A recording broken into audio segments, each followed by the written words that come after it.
كلمة أسمعها كثيرا، اسمع هذه الآية عشان تعرفها. الله عز وجل يقول: وإن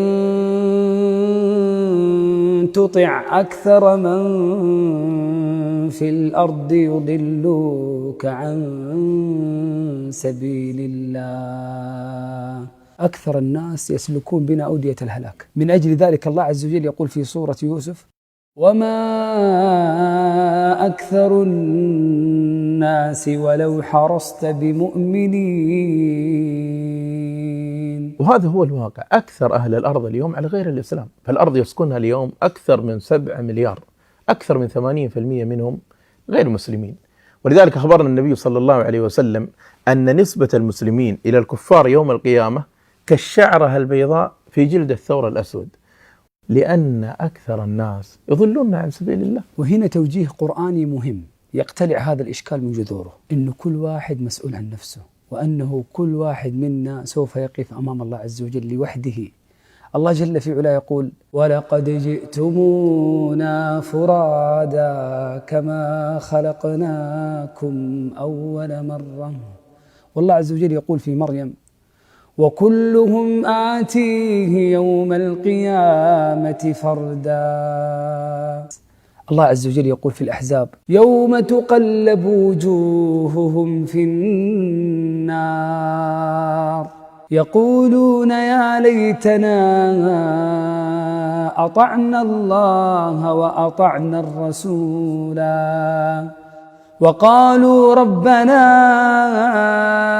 إنا أطعنا سادتنا وكبراءنا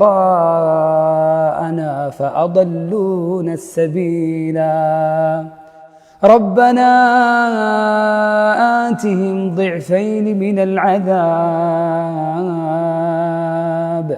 والعنهم لعنا كبيرا.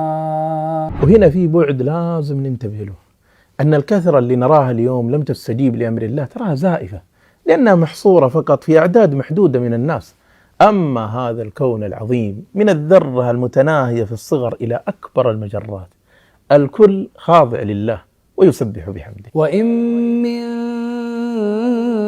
شيء إلا يسبح بحمده ولكن لا تفقهون تسبيحهم إنه كان حليما غفورا.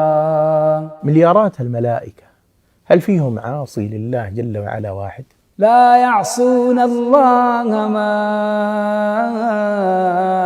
أمرهم ويفعلون ما يؤمرون.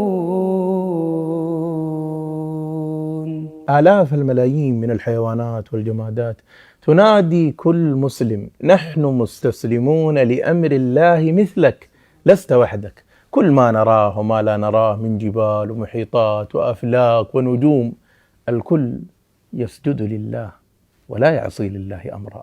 ألم تر أن الله يسجد له من في السماوات ومن في الأرض والشمس والقمر والنجوم والجبال والشجر والدواب وكثير من الناس وكثير حق عليه العذاب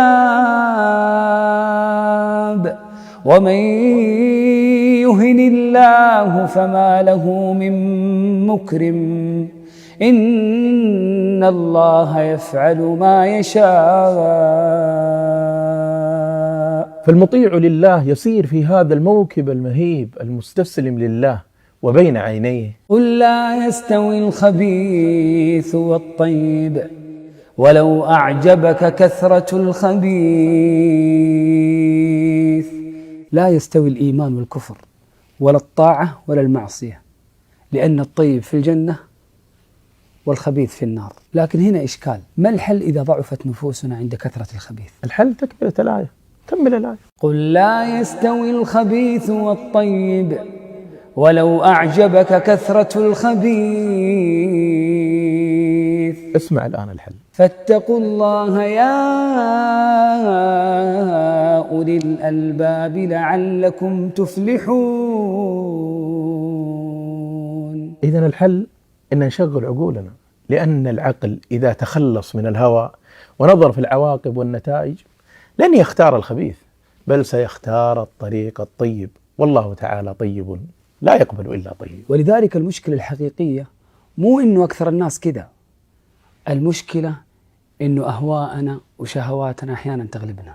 من أجل ذلك تكرر في القرآن أنه لا يوجد إلا طريقين، إما استجابة إلى الهدى وإما إلى الضلال واتباع الهوى. قال الله عز وجل لنبيه عليه الصلاة والسلام: فإن لم يستجيبوا لك فاعلم أنما يتبعون أهواءهم ومن أضل ممن اتبع هواه بغير هدى من الله إن الله لا يهدي القوم الظالمين. إن الله لا يهدي القوم الظالمين.